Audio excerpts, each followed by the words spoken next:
Hey everyone, this is Pete. Welcome back to Atari ST A to Z, a series of short playthroughs of Atari ST games, some which I grew up with and some which are new to me. Today is one of the former. Today we're looking at Joust, which is a 1986 Atari ST port of a 1982 Williams classic arcade game, developed by a company called Rugby Circle, who didn't appear to be responsible for much beyond this game, and published by Atari as part of its efforts to port a lot of its old classics to the Atari ST. So the original arcade machine is credited with popularising the concept of cooperative two-player gameplay.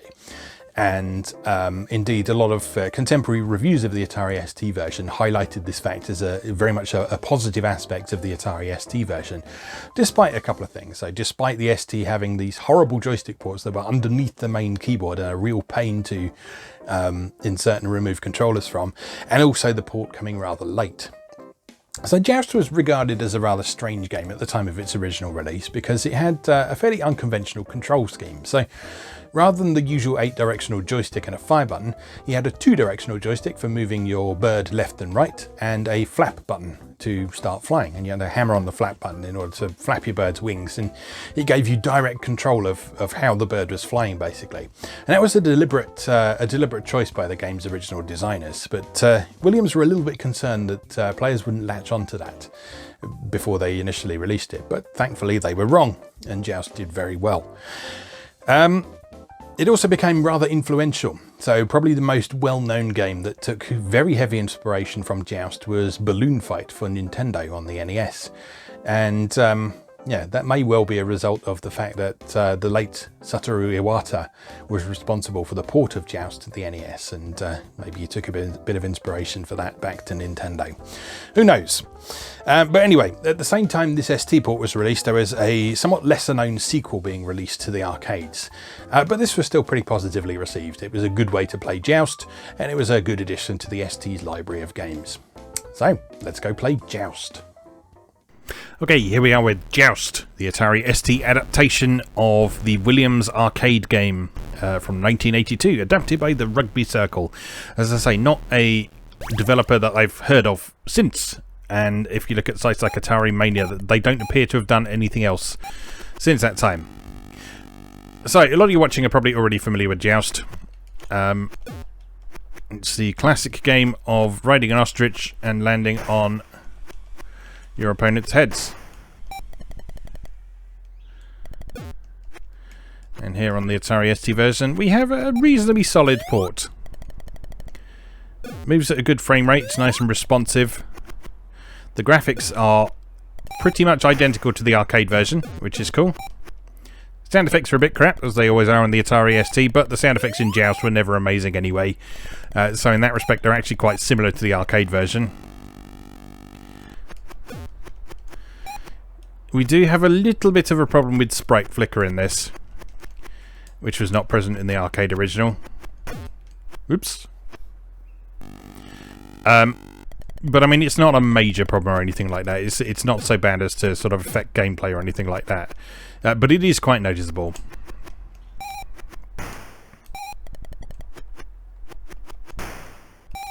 I've never been very good at Joust. I am quite a bit better at its successor, Joust 2, which you can play on one of the Midway Arcade Treasures collections, if I remember rightly. And Joust 2 is a really interesting game because whereas in this version of Joust, the level that you're fighting on gradually sort of changes in form as you progress through the waves. In Joust 2, every level is its distinct self-contained thing. And there's a lot more sort of variety to it, so it gives it a very different feel to this. It's not necessarily better, like bigger isn't always better, as you know, but in terms of sort of the variety of the experience, I really like Joust 2 for that reason. And as I say, Joust 2 came out in arcades the same year that this Atari ST port hit the scene.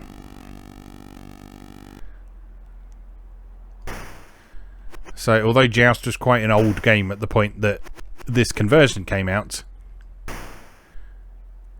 it may well have been on people's minds at the time. So if people had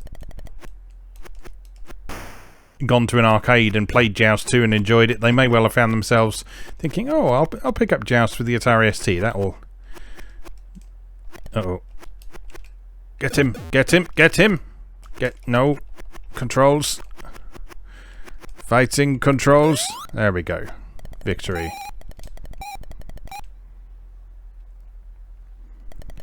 Yeah, Joust is one of those games where it's very easy to panic and overcompensate with how you're using the controls. And that can get you into a real mess very quickly.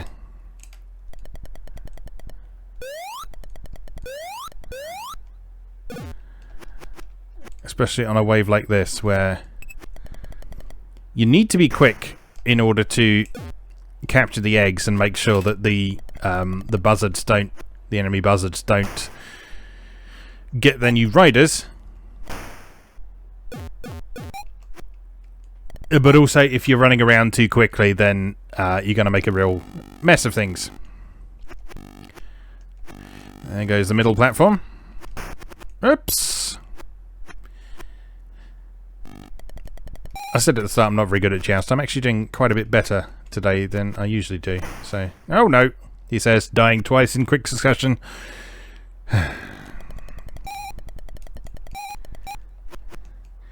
So it's situations like this where it's very easy to panic, where you're just sort of surrounded by enemies. They're all... Oh. Or you can just let them get grabbed by the lava monster. That's a good way of doing things. And you can get out of here.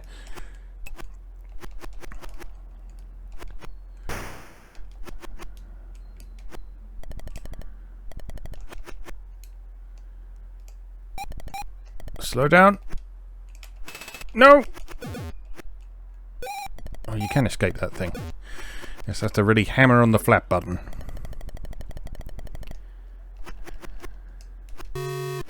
Uh-oh.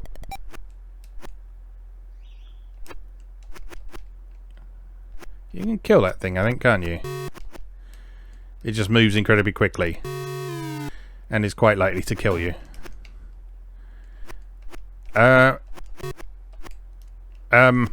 Help. Gotcha. Do I have to... No, I don't have to kill that thing. That's good. He just shows up if you're taking too long, I guess. Survival wave. These are ones where you tend to get like a whole horde of enemies. And you get some bonus points if you don't die at all during the wave.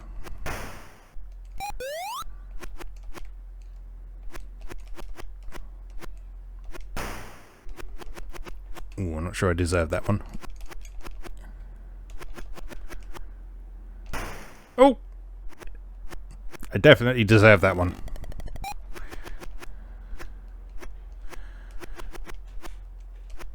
Alright, come here. Come here.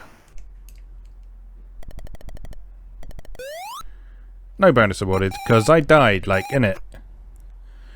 Next, Pterodactyl Wave. Beware of the unbeatable pterodactyl.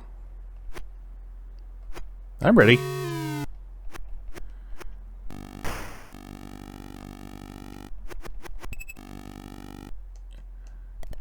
Ooh, nearly got him then. And I'm dead. Last life. Unless I get an extra life in the next couple of minutes.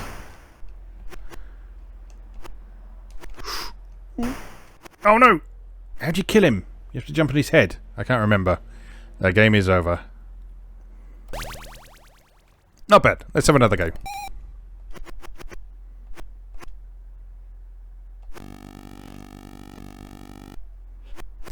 That was an excellent start. Somehow I got 50 points for that though. Don't know why. Definitely didn't deserve any points for that terrible start.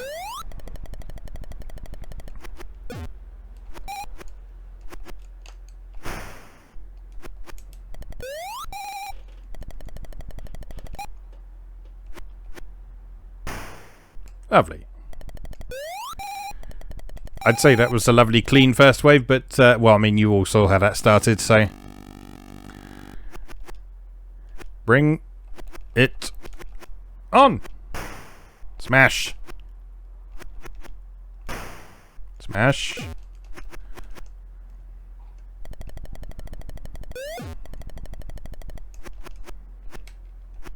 And you, sir, must die!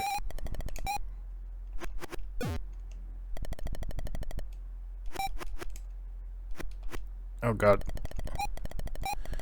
Oh god. It's gonna hatch!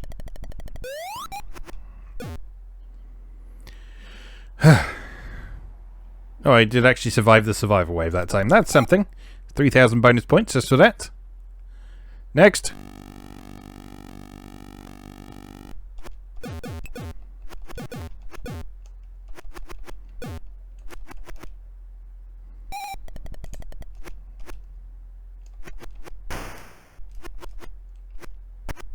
Ow. That was not good. Give me the egg before it hatches, please. Thank you. It just flew into the lava. Awesome. Right. Next.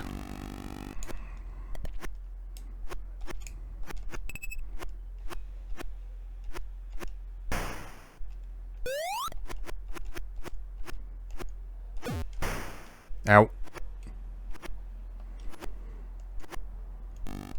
Yeah, I've always liked this arcade game. My first encounter with Joust was actually on the Atari 8-bit, but there's also a very good version of it. In fact, in some regards, I'd argue the Atari 8-bit version is actually slightly better than this. I feel like it controls a little bit less. Like there's... Obviously, Joust is very much based on momentum and that sort of thing, but it just feels almost a little bit exaggerated in this version. Oops. And I feel like in the Atari 8-bit version there was you almost had a bit more control over what you were doing. I mean, as I say, this is not a bad version of Joust by any means, particularly graphically, where it's almost identical to the arcade version. But I think personally speaking, I think I do prefer that 8-bit version. Oh god, knights everywhere.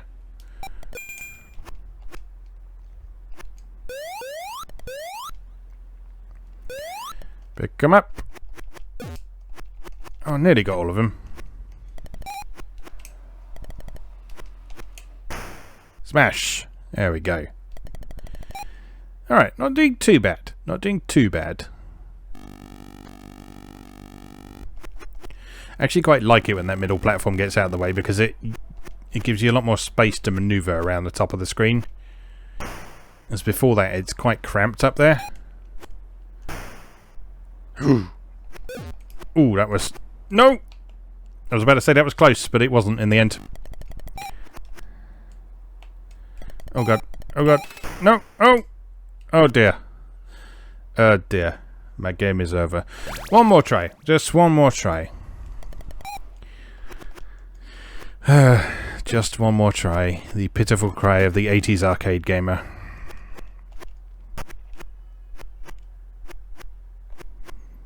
Again, 50 points for abject failure.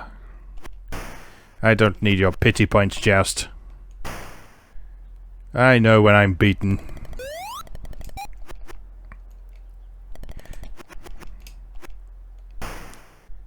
Yeah, just one more go was one of those game reviewing cliches back in the 80s. It's like you could count on pretty much every gaming magazine in the 80s using the phrase, "This game very much has a sense of just one more go about it, at least once per issue."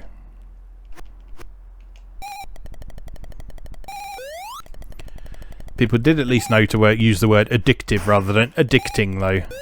It's one of my biggest bugbears about sort of App Store reviews and stuff like that. This game is so addicting. No, darling, this game is addictive.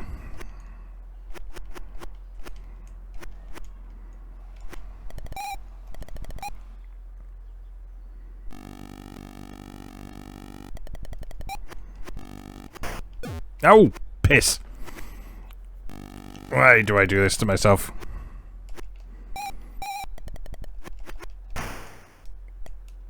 Have some. Oh, I can feel some combination of my confidence and my concentration lapsing. Because I'm just getting to that point where I'm starting to be overconfident and making moves that are a bit too dramatic. That was quite clean and tasty though. Come on then. Come on then. I'll take you all on. I will shank you. Good and proper.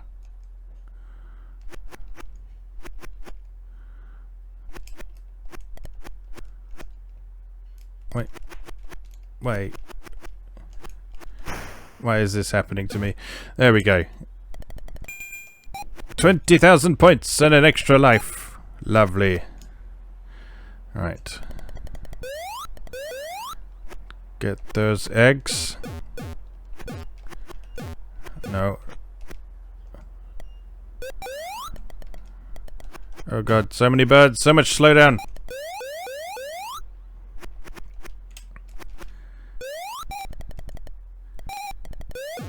Oh, I think I got all of them for once. That's not something I usually manage to do.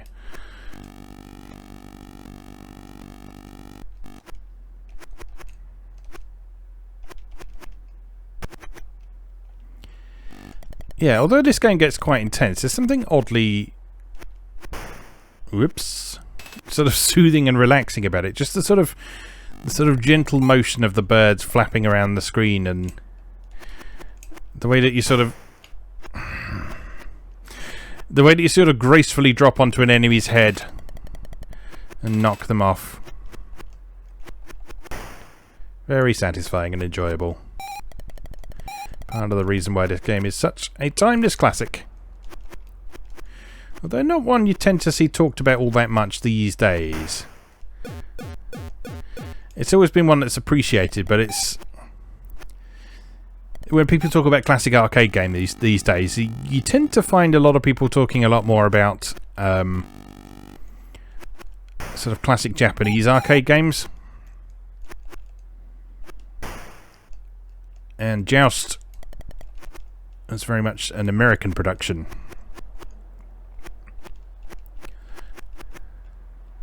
But you can see how it might have had some influences on some other games, including some Japanese games. Like, if you consider the single-screen platformer subgenre, things like Bubble Bobble and Rodland and all that sort of thing, where your aim is to survive on a single-screen level and clear it of enemies, that's basically what Joust was doing. And quite a bit before a lot of those games in some cases. Nice.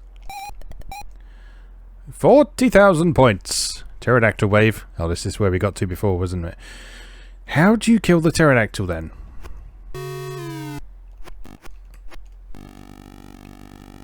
I feel like I used to know. I thought it was jumping somewhere other than his head, but we jumped on his wings last time and that killed us, so evidently not that. Maybe you have to jump on his head. Oh no, or isn't it you have to stick your lance in his mouth or something like that? Anyway, it doesn't matter because we're dead. That game is over. I think that's probably enough of that for today. That was Joust for Atari ST, and I have high score player one. Pete. Yeah, anyway, that was Joust for Atari ST, developed by the Rugby Circle Incorporated and published by Atari in 1986 after the Williams Arcade original in 1982. As always, thank you very much for watching, and I'll see you again next time.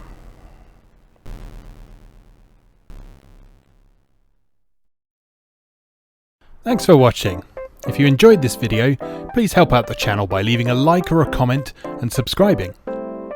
New episodes of Atari A to Z are on Tuesdays and Atari ST A to Z on Thursdays. Check out atariatoz.wordpress.com for a full archive. Do please also check out my other projects moegamer.net, where I explore Japanese and Japanese-inspired games from yesterday and today, and videopackgames.wordpress.com, which aims to catalogue the small but well-formed library of the Philips G7000 Videopack computer, also known as the Magnavox Odyssey 2. You can also support my work on Patreon or buy me a coffee. You can find links to do both down in the video description. Thanks again, and I'll see you next time.